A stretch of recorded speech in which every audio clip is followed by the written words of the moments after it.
Wolfpack. So welcome back. Today's going to be very short and sweet. I actually have a couple of subscriber sent stories that I want to share with you today, and I think both of them are very, very scary, very cool, and I would like to share them with you. So let's go ahead and get started. So he goes on to say, "Howdy, Brooke. Love the channel. That game cam pic of the werewolf/dogman reminds me of something I seen when I was a kid. My grandparents owned about 300 acres, all mountain area in Amherst County, Virginia. I grew up running the woods there with their 3 large dogs. These dogs had taken on feral hogs, deer, and bobcats. One afternoon, I was doing what we call running the creek, catching minnows for bait at the apple orchard. This was roughly a 3-acre area with a large 4-foot fence around it on the outer edge of the orchard. It was like a 30 to 40 foot drop on the other side of the fence in some places.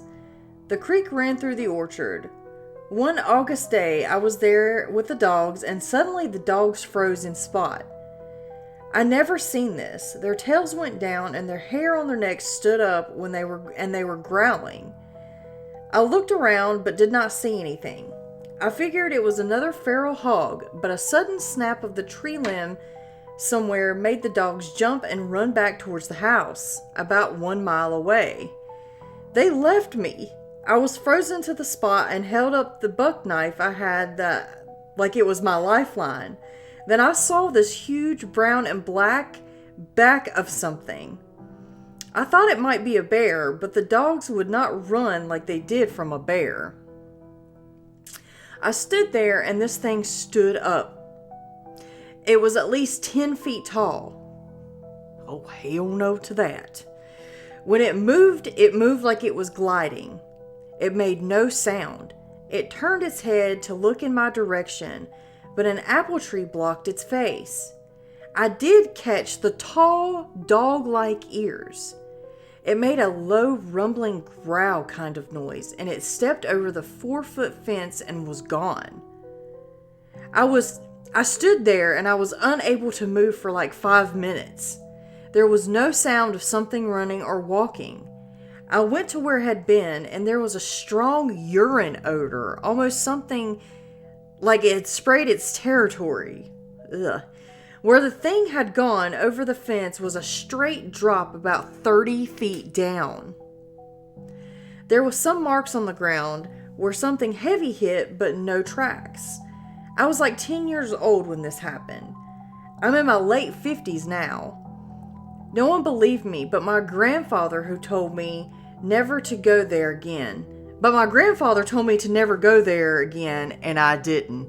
Well, I don't blame you, and that is just absolutely horrifying. It sounds to me that you've seen a legitimate dogman or some kind of demonic-like creature, especially when you says it glided and there was no tracks. So to me, that kind of is on the realm of supernatural as well, but I don't know, maybe it knew to cover its tracks.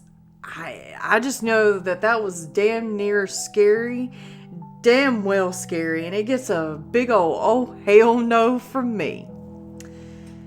And thank you for sending in your story. I really appreciate it. And we're all glad that you're safe too. I always forget to say that. Okay, so this next one, guys, is by Beaten Cheeks 2 here on YouTube, okay? And he sends me, "Brookster, my wife and son were on our way back from our grandparents' cottage in northern Ontario, Canada at 3 a.m. We were on a bush road that the trees were grown tight to in the side of the road as we came around the corner. There it was running from my 4x4 truck. Its tail was the height of the hood of the pickup. As it ran in front, I tried to close the gap on it because at first I was unsure what I was looking at. I got the truck up to about 50 miles per hour as I got close to it, following it for approximately 1.5 miles at 50 to 55 miles per hour. and my truck headlights fully enveloped it, I realized this wolf was approximately 400 to 500 pounds. It definitely peeled off into the bush when we hit a corner, and I realized that this wolf was an impossibility. It was like 9 to 10 foot long, with long hair about 5 to 6 inches, and it was black with silver tips. It was the most beautiful / scariest thing I've ever seen. It wasn't until years later that I saw a DOGMAN video that made me realize that is what I was looking at. My best encounter was with a Bigfoot in 2022 as my wife and I passed an apple orchard a few miles from home. I will tell you that encounter next time. It was mind-blowing. So that's kind of odd that, I don't know, maybe DOGMAN likes to hang out in apple orchards, because the last sighting was near an apple orchard, or in one. It was kind of strange, and, there's just something so believable about this, because, like, why would these people lie? He said he was with his wife and his kids, so he's got multiple witnesses. I don't know, but that was definitely super, super scary, and thank you so much for sending in that story to me, okay? I really do appreciate that. I appreciate you sending me everything, guys, and, I appreciate y'all sending me a bunch of emails with your, videos and your pictures and stuff like that.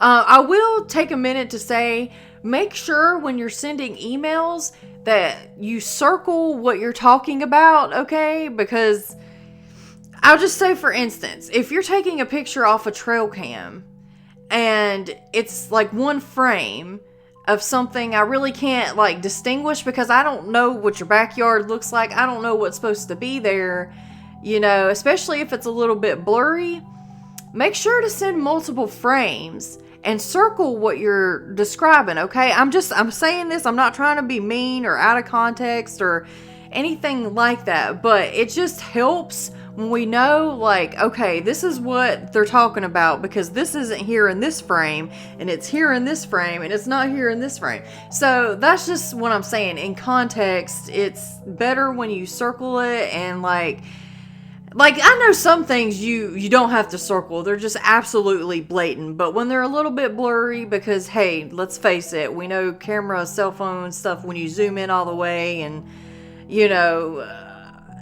this stuff can be a little bit blurry sometimes, okay? So just make sure, double check, before you send things in, okay? Because, yeah. But anyway, again, I'm not trying to be like snooty or mean or anything like that. I'm just saying it helps a lot, like, for me to understand what I'm actually looking at, so I can tell the Wolfpack, tell the viewers, like, what it is,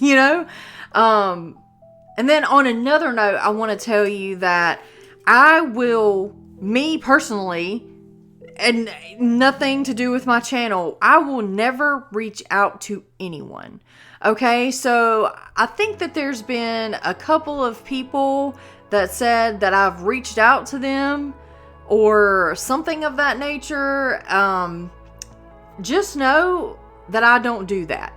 People always have to reach out to me. If someone is reaching out to you from me, it's a fake account. Okay?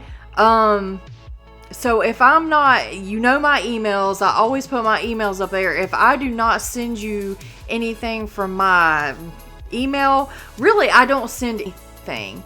So if you get something that is like pictures or anything, if you find any the only kind of social medias I actually have out are YouTube, my other YouTube channel, Innerlight Journey, which is a completely different topic, and then I have a TikTok account. Okay, I should not have any other social media accounts. Okay, so if you're seeing something that is Brookster, that it looks like me, it's not supposed to be there. So if you could just let me know, all right?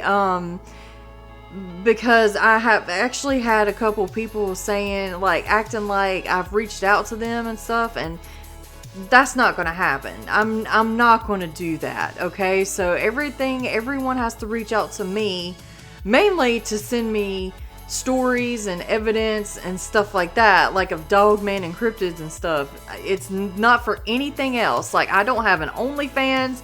I don't have nothing, none of that. Okay.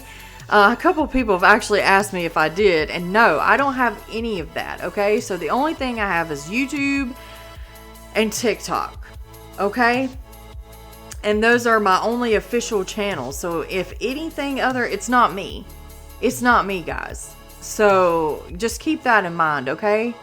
So with all that being said, thank you so much to my members. I'm currently working on membership videos right now. So yay! I've just been super busy. And I'm sorry I haven't been able to post any membership videos lately. But guys, thank you so much for what you do. I love to shout out my members. You guys help the channel so much. I mean, it's unreal. Thank you so much for being a member. It really does help a lot, okay? And like, thank you so much for your donations, your super chats and stuff like that. Those really help too. And they all go towards the channel, or go to like my editing programs, paying for those monthly and stuff like that. So I really do appreciate everything that y'all do, like all the donations, super chats, membership. Guys, you're awesome, seriously. And also the merch. There has been a few people that's been getting into the merch, buying some merch, and thank you so much for that as well. That also helps on another level. So, and if y'all have any suggestions for merch, let me know. But if you go, there's always a sale going on for 20% off your entire purchase when you put in the discount code Wolfpack at the end. Okay, guys? So make sure you check out that merch. And Wolfpack, remember, keep your head up, keep your paws up, stay strong, turn to Jesus, thank God on the daily, no matter what you're going through. And don't forget to like and subscribe to this channel, okay? Thank you so much for stopping by and giving this video a watch. I will see you in the next. Bye!